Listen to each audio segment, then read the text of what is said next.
Hey there, neighborhood. Thanks so much for tuning in to this week's devotional. Hey, last Sunday we continued our series, Jesus Talks, by exploring a story about a terrifying storm. Now, if you missed it, here's a quick summary.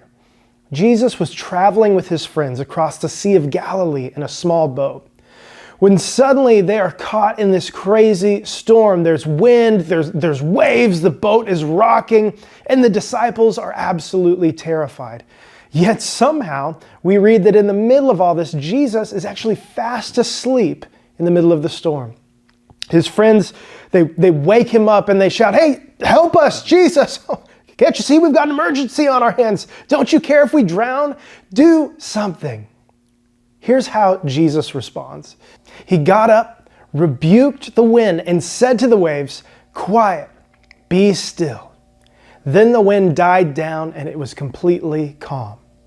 He said to his disciples, "Why are you so afraid? Do you still have no faith?" Just like that, Jesus calms the storm with 3 words. Quiet, be still.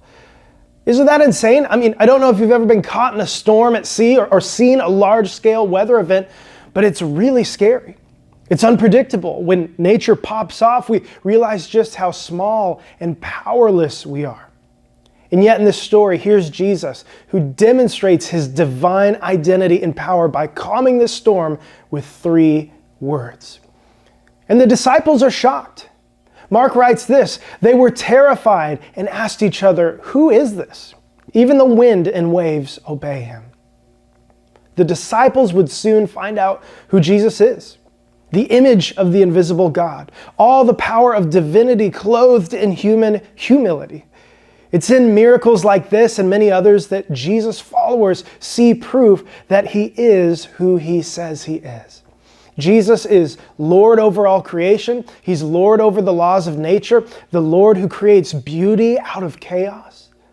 Whether that be by calming a literal storm in the story, or even thousands of years later, as he calms the storms of our own lives. I love this story, 1, because it's a powerful reminder of who Jesus is, but 2, it's a wonderful metaphor that reminds us that no matter what dark and stormy waters we face in life, Jesus brings peace and stillness. So neighborhood, what are you going through right now? Relationship struggles? Is it grief, anxiety, depression, or some other mental anguish? Do you just feel pulled in a million different directions right now, completely overwhelmed? Let me challenge you this week. I want you to take just a few minutes, go somewhere quiet, and take a deep breath. Just sit there in silence and remember the words of Jesus. Quiet, be still. Quiet, be still. Quiet, be still. Anxieties, quiet and be still. Anger, quiet and be still. Shame, quiet and be still. Regret, quiet and be still.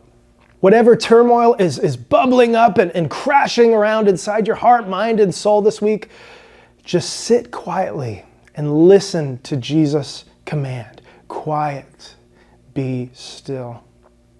Friends, I dare you to try this week. And will your problems be solved overnight? No. But you will experience the peace and love and the healing necessary to help you move forward in life. Listen, because here's the deal. Our faith doesn't rescue us from experiencing pain and difficulty, but we know we don't have to go it alone. Jesus is with us even during the darkest storms of life. Hey, neighborhood, before we go, be sure to check out this week's discussion guide at ncvisalia.com/discuss. Here you can revisit last Sunday's message, explore different discussion questions, see recommended resources, and much more. We keep this page updated each week so we can continue the conversation together. Friends, that's it for today. We hope you have a great rest of your week. We hope to see you this Sunday and Sunday night for Springfest. Take care, neighborhood.